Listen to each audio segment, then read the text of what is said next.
Tonight, just minutes after the markets close, President Trump reigniting the trade war with China, imposing an additional 100% tariff on Chinese imports on top of the 30% that was already in place. They hit the world with something that really is not anything that people are going to do, and it was shocking.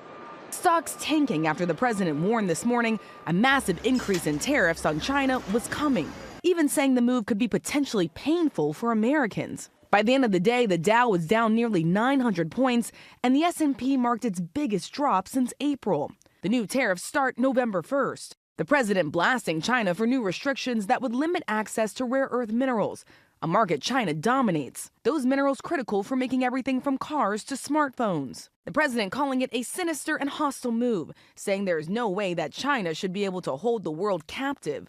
President Trump now considering canceling an upcoming meeting with Chinese President Xi.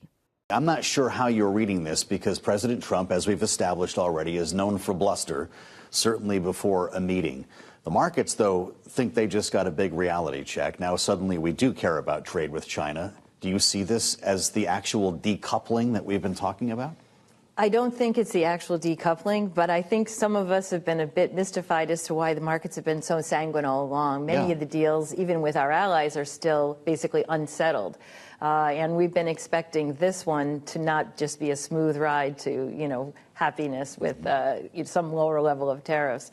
So it was a very precipitous, but not entirely unexpected. So we haven't heard, as far as I know, anything formal in response from Beijing to the post this morning or now this 100% tariff move. Do you suspect that the meeting is as good as canceled now, or does this draw President Xi to talks with Trump? Well, obviously, we're seeing tit for tat in a different way. During Trump 1 with the trade war, we saw tit for tat on tariff rates. Yep. Now we're seeing a whole host of commercial relations being put to the test. The U.S. has fees on ships. Chinese ships that land on U.S. ports. China has now fees on American ships. We have export controls. They have export controls. We have tariffs. They have tariffs. We have placed a number of their companies on entity lists. American companies can't do business with them except with certain permissions. China has done the same. So I think China has learned how to play this game, and President Trump knows that. He has said himself that he thinks the U.S. has 3 times, the firepower that the Chinese do. Many people don't think that's true, not in the short run at least. We haven't really prepared for this. We're still dependent on China in many areas. And the Chinese here are speaking with their policies, not through their PR people. Boy, it's pretty remarkable, the list that you just ticked through. You add now inspectors fanning out at ports across China to make sure that NVIDIA chips are not getting into the country. Are both sides just trying to tenderize each other ahead of talks, or are we moving further apart, I guess is the question. So some analysts have been painting this as kind of, each side trying to get a little bit more firepower going into the negotiations. Yep. I think that is true, but I think there's a whole lot more here at stake, Joe. I think that the national security concerns and the segment of the administration and the previous administration that really wanted to see reliance on China for particularly critical minerals reduced quickly, and seeing a whole host of relations with China severed. And the Chinese don't like that.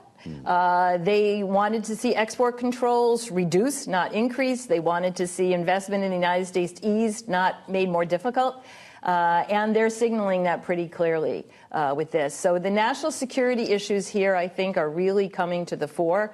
Unfortunately, in the U.S., we don't have any clarity on how this struggle within is going to work out. So we have the bilateral, and then we have what's going on inside the United States. I want to ask you about something in that very long missive from the president on Truth Social this morning. More than 500 words. Right in the middle of it, he refers to peace in the Middle East. The timing of these letters on rare earths going out. He says the letters were especially inappropriate, and this was the day that after 3,000 years of bedlam and fighting, there is peace in the Middle East. I wonder if that timing was coincidental. What did he mean by that?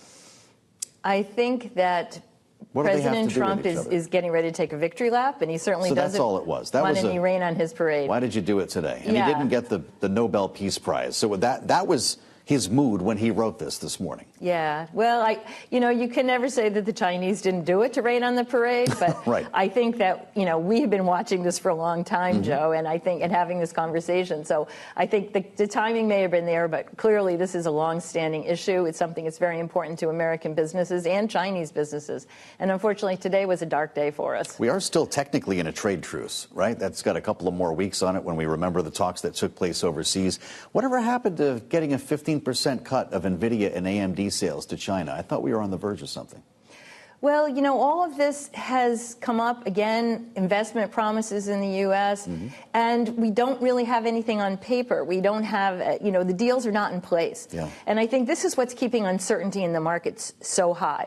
A lot of people are saying that economists have underestimated the agility of American markets. I don't think we have it all. I think that what we have been warning about, and is true, is that uncertainty makes it so difficult for firms to plan and to work around whatever it is that the government ends up doing.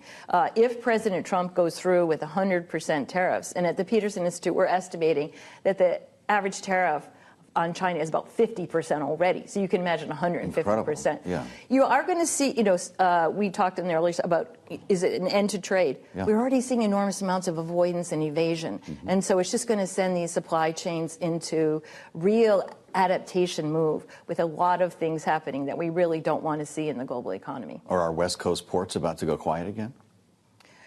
This would be devastating for the ports. Yeah. Very big hit to the ports, and a lot of workers at those ports in warehousing and trucking and rail.